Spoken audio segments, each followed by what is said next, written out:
All right, so the draft is in the books at this point. I thought this could be a fun idea for a video. These are the 10 players I think are most likely to win Offensive Player of the Year, and I'm going with expert mode here as I'm not going to include any quarterbacks, partially because then half the list would be quarterbacks and I wanted to make it more interesting. I did make a video ranking quarterbacks I thought were most likely to have the best rookie season, so you can watch that if you want to hear my thoughts about them.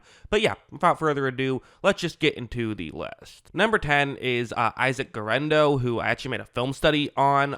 He's the running back for the 49ers. And my logic here is essentially if Christian McCaffrey gets injured, feels like Guerendo would have a great chance at getting an opportunity for it, right? He's kind of would probably be their next halfback, so he would get a lot of touches. And being in the San Francisco scheme, you're going to get a lot of yards that way. So I figured that could be a way that it could work. I'm kind of trying to think of ways that it's not just being a great rookie. You also have to be someone who gets on people's radar. So playing for a good team, and their running game is kind of what they're known for, so getting some big yardage totals that way could be a way he could get some recognition.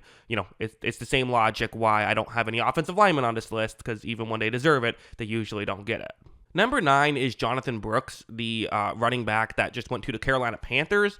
Again, running backs can build up some stats that way, especially if the passing game still isn't great for Carolina. They might try to run things through their running back. They did just add a bunch of offensive linemen to try and help out with that. So I could see him getting a good amount of carries, and that's kind of why I think that, and he was the first running back taken, so he was a lot of people's running back one, so people that vote on the award already know who he is, all of that stuff. So that's why I put him at number 9. Number 8, I'm going Xavier Worthy, the wide receiver that the Kansas City Chiefs drafted in round 1. He is someone that I think that he's definitely a bit of a developmental guy. Like, there are some issues in his game. I think that, people say, oh, fast receiver to the Chiefs, it's going to work out, spectacularly. Well, we don't know. But it could, right? Like, I think the fact that it could is enough to put him on this list. He could be catching 50-yard bombs to Patrick Mahomes, again, kind of thing where people are going to pay attention to the back-to-back reigning champion Kansas City Chiefs, right? So when you have a guy like Xavier Worthy on that team, you're going to get some extra attention that way. He is a good player. Will there be receivers who end up better? I would expect so, which is kind of why I have him at number 7. Also, the Chiefs love to spread the wealth a little bit. They don't just target one guy. So with the exception of, when that guy is Tyreek Hill, usually there's a lot more of a, spreading the wealth going on. So I think there probably will end up being receivers who get more yards than him, which is why I put him at number 8. But still something I think that, I could see a world where it happens. Number 7, I'm going to tight end for the Raiders, Brock Bowers, who is a player I really like. Think he could be good right away. A couple things working against him. One is that tight ends sometimes take a year to develop.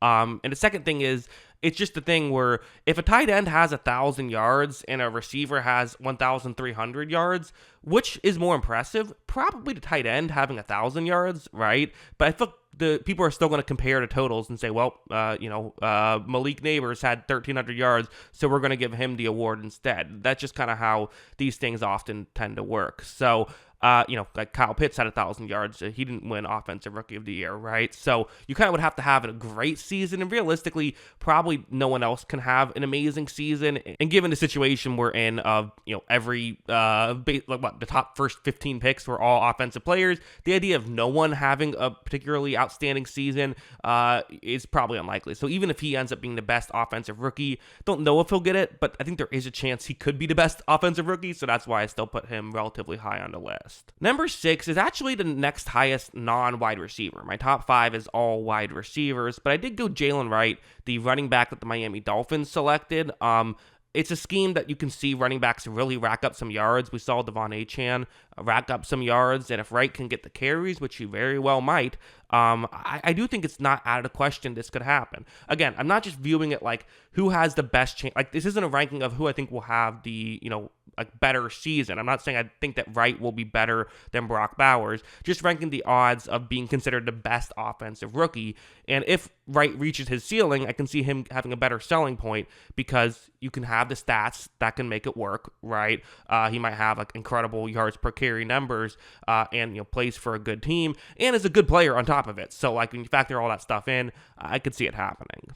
Number 5 is Rome Odunsi, who is a receiver I really like. I had him at number 3 receiver on my board, but the reason why I only have him at 5 in terms of most likely to win Offensive Rookie of the Year is a couple things. For one, I think there is going to be some attention that gets taken away from him with having Keenan Allen and DJ Moore, and in some ways that might be a good thing. But the other issue is the young quarterback, Caleb Williams. I think we all think he's going to be great, but you never know. There is a projection there. The entire offense looks awesome on paper, but how will it be in practice?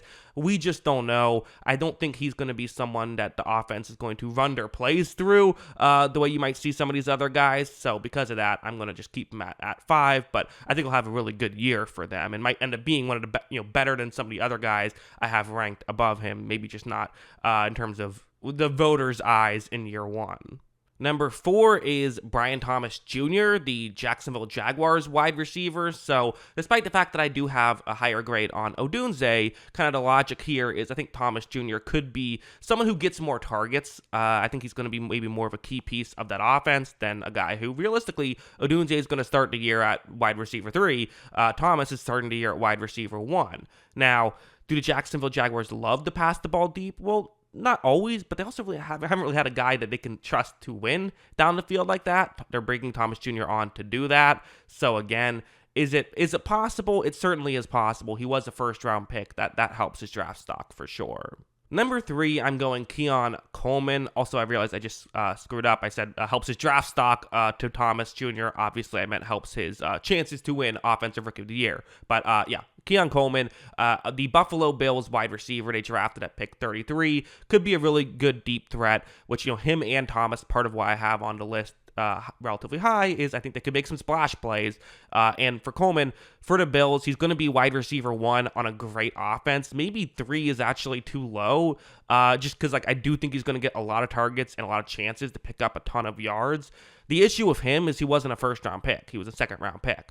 And even if we've seen it happen time and time again, where the best offensive rookie of the year isn't always the best offensive rookie of the year. A lot of times it's the guy who was projected to be higher. Your odds go up when you were projected to be higher, not just because you're usually better, but because, the voters are usually people that are also giving their list of who they think will be the best player. And if you're someone who ranked Marvin Harrison Jr. at 1 and Keon Coleman at 10 on your best wide receivers list, and Keon Coleman has a slightly better year than Marvin Harrison Jr., a lot of times people still vote for Marvin Harrison Jr. because, subconsciously it's like, well, this is the guy I like better, right? So there's that issue. You get less attention when you weren't the super hyped up prospect. You don't make as many highlight reels. But again, given the situation he's in, how many yards he could rack up, if he ends up with the most yards out of any wide receiver, maybe he does get the award, right? So, and he still was a pretty good prospect, was first pick in the second round. So, yeah, there's enough there. I still put him at 3. Number 2, I went Malik Neighbors, which the issue with this is, will the Giants offense have enough around him to make it work? Some of these other guys, it's like, oh, well, it's a benefit because they're going to get a lot of targets. Malik Neighbors is going to get a lot of targets, but he's going to get a lot of double teams as well. So that's kind of the concern that you have. It's just, will the situation be good enough?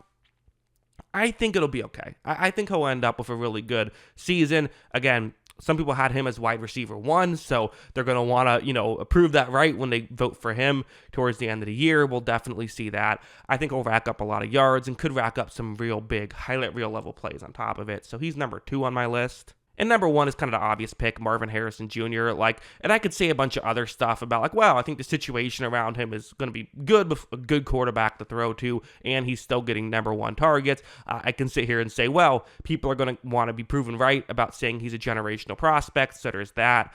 I also just think he's the best player available, best player that's not a quarterback.